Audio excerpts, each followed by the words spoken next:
So the golden era of premium electric guitars is over. It sort of just passed us by and we never noticed. And now it's gone. And I'm going to tell you why. So here's the thing, and it's not necessarily only to do with the guitar market, but certain things have happened globally, macroeconomically, culturally, just in terms of consumer expectations, in terms of how people think, how people who run companies think, that we are kind of in the beginning of a new era. Now, to bring this back to guitars, I remember, and this is all anecdotal information. We can look at the data, but that would get very, very boring. So I'm just going to be a little bit anecdotal here. I remember when I first started my guitar collecting journey, so to speak, which was in 2015. I remember the prices of guitars, of premium USA-made electric guitars at that point in time. And, I picked up my first PRS core, full fat core, a custom 22 from Japan. And this was the equivalent of 2,500 US. And yes, it was on discount, but it was not some outrageous price. It was pretty much where they were. And you could pick up Gibsons, good Gibsons, limited edition Gibsons, for like well under $2,000 all the time. And a good example is that Baritone Explorer that's behind me. I picked it up for the equivalent of 1,300 US in 2015 as well. So these are both the numbers that I'm citing are from 2015. It strikes me now that when it comes to USA-made guitars, and that's what I'm going to classify as premium guitars, I'm going to use US guitars, and I'm going to use Gibson and Paul Reed Smith as a way to illustrate my point, because those are the brands that I know best. And I'm going to use US guitars, though of course this would apply to most premium guitar makers. But just take these two as a starting point. Today, we all know that there's inflation. This is one of the big macroeconomic things affecting us. But it is pretty clear that the average level of increase in new guitar prices versus the levels of increase in average prices due to inflation are not proportionate. Especially US-made guitars, I would say, have gone up dramatically so. The US dollar has been stronger and everything. But even for those of you in the US, you would relate that to your paycheck. And you can do the math, and for something equivalent, you will realize that things are a lot more expensive now. That's number one. Number two, you will also realize that the level of customization or real variation for the same price point has gone down for the worse. So I'll give you two examples, just to take Gibson right behind me, just to take that guitar. In the late 2000s to the early 2010s, Gibson made all sorts of variations which were not necessarily cost effective on their lineups. They made the Baritone Explorer with a larger scale length. They made the Holy Explorer, which had holes. They made a reverse flying V. They made all of these funky Les Pauls, the Voodoo Les Paul, the Goddess Les Paul. So many variations. These are not subtle differences. These are not cheap things to do. These are all, if you're looking at it from a perspective of a business person, as I am, and I'm going to give that perspective because in my previous iteration, I was the chief marketing officer for my business and looking at the bottom line very closely. These are not cheap things to do, not at all. So it was quite remarkable that for whatever reason, they actually went up and down making all sorts of interesting variations, even amongst PRS. They had the Modern Eagle, which was not as expensive as a private stock. It was just slightly more expensive than a core guitar, and it had some of the best materials out there, Brazilian rosewood. They had the 513, a similar concept, again, Brazilian rosewood. They had something called an artist pack, which they don't have anymore, which was somewhere in between, just very close to the core lineup, not as expensive as a total custom shop, and yet you could get amazing variations. That simply doesn't exist anymore. If you look at what you can get today, both in the PRS and the Gibson lineup, and this is more so post 2020, post the everything that has happened, it's all standardized models. Yes, there are variations in terms of color, but those are really the variations. You don't have different scale lengths. Even when you have limited edition runs, with one exception, which is the Lizzie Hale Fire Explorer or Explorer Bird, whatever that was called, you typically have not had any dramatic variations or dramatic customizations available at the regular premium guitar price point, which used to be the case a lot in the past. So, net, what I'm saying is, in general, core or regular made in US, regular premium guitars, the regular lineup, Gibson USA, PRS, Core USA, the pricing has gone up much higher relative to the wages in the last maybe 10-15 years. And number two, the level of those lineups have become a lot more cookie cutter in approach than they used to be.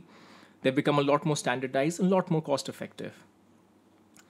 And then the third thing, of course, is that the real customization, the real variability, the custom shops, their prices have gone through the roof. Whether it is Gibson custom shop, whether it is PRS private stock, even PRS private stock. I remember ordering my first private stock for about $9,500-10,000 US dollars in 2019, and they used to be significantly cheaper even earlier. I think 2015 you could probably get them for about say 7-8. These things are really going between 13 to 14k now. So that's in the last 4 years itself. That's like a 30-40% increase. So what is the point of this? The point is that maybe from, say, the late 90s up till maybe just 2 or 3 years ago, when it came to premium premium USA guitars, we were at a sweet spot in terms of affordability and variability and customization relative to the median wage or the average wage. Again, I'm not going to throw in other complications. I'm just going to use the US or Europe here as an analogy. I'm not going to throw in other complications of developing countries and their wages increasing. Let's just take the US and Europe as a base. So relative to wages, they were as cheap as they'd ever been. Because remember, in the 50s, the 335 may have cost $335, but relative to the wage at that time, it was much more expensive than what 335 would be in like in the 2000s or something. So don't use absolute price points. Please use inflation-adjusted price points.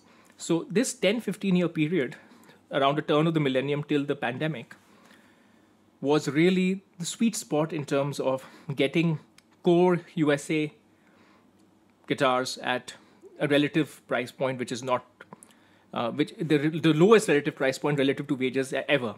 And now they've gone back up again. Now they're much more expensive. And the reason this has happened is frankly just the bottom line, the macroeconomic environment, and just the way businesses are being managed.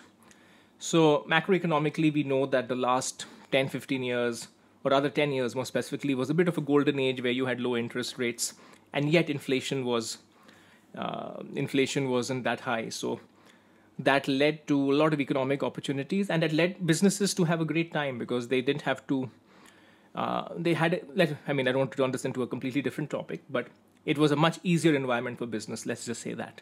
That's number one. Number two, all businesses are constantly under pressure from shareholders, and not that PRS as shareholders, it's a private company, but in general, they're under pressure to improve the bottom line constantly. Every year is just another, another year of just breaking your head, running. You may think of big businesses and greedy, and I kind of agree that pure shareholder capitalism, it tends to get that way. But for the actual employees of the company, actual managers, the actual leaders, it is a constant, never-ending race to keep improving revenue, keep improving profit. It's not easy. And consequence of that is people look for cost-saving ideas, people look for all sorts of things. People look for what can they get away with without losing sales, yet saving costs. It's not how can I make it the best, it's about what can I get away with.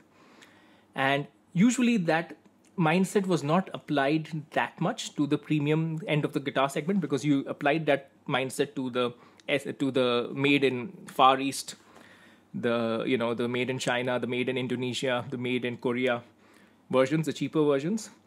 But that mindset has certainly percolated the core premium lineup of both PRS and Gibson very clearly. This is why you don't see crazy variations like the Holy Explorer or the Reverse Flying V. You don't see the Modern Eagle, which used to be a Core Plus Plus guitar, has now become a private stock guitar. The Core Plus Plus range that was called Artist Pack has now become private stock. There is no more Artist Pack. So if you want something that special, you have to go 3x more than a core guitar. So yeah, it's just a business mindset. And it's not just the guitar industry. The reason I'm making this video is I thought of this when I was just, I was looking at cars and I was just trying to, so I was looking at specific, I don't want to turn this into a car thing, but I was looking at the last generation of BMWs and this generation of BMWs. And it struck me that, holy hell, in the past, BMW had very good interior differentiation between, say, the lower tier 3 Series 5 and to the higher tier 5 Series, 7 Series, so on. They had very different parts. They did not share a lot of things. But when I looked at the latest 3 Series and the latest even 8 Series, I was shocked at how much part sharing was going on. It was just literally, okay, we can use the same part, we can save costs. Consumers probably won't notice because there's a lot of the shebang going on because we have a big screen and doing all that. So it's become the mindset. It has become the mindset of big business to more so now. It was already happening as a consequence of shareholder capitalism where it's all about short-term share price increase margin, increase profit, increase everything. But it's happening even more so, and it will happen even more so right now because remember the low interest rate, good for business environment that we were talking about? Well, that's over. I mean, even if you pay small attention to the news, you should know that. So yeah, so the golden era where made in US premium electric guitars were at their lowest, were at their relatively most affordable as they had ever been over the last 70 years of history. That golden era is over. They're more expensive now, and you get a lot less for your money or a lot less variation for your money. And that's just the way it is. It's not all gloom and doom, though. The next video that I'm going to make is I'm going to tell you about why the golden era of affordable guitars, the made in Indonesia, the made in quote-unquote Far East, so I don't like that term. It implies people living in this side of the world like myself. We are some sort of strange creatures from another land. And you're going to get lots of stuff for cheap from here because it's really cheap and underdeveloped. I don't like the term Far East. But point is, the guitars getting made in this part of the world do have much cheaper labor costs than the US, and they're getting much, much better. And this wasn't the case. So big picture, the golden age of affordable electric guitars is just about beginning. PRS SE is leading the charge, in my opinion. And we'll cover more of that in the next video. But for now, enjoy your premium electric guitars and don't expect them to get any cheaper. All right, till next time.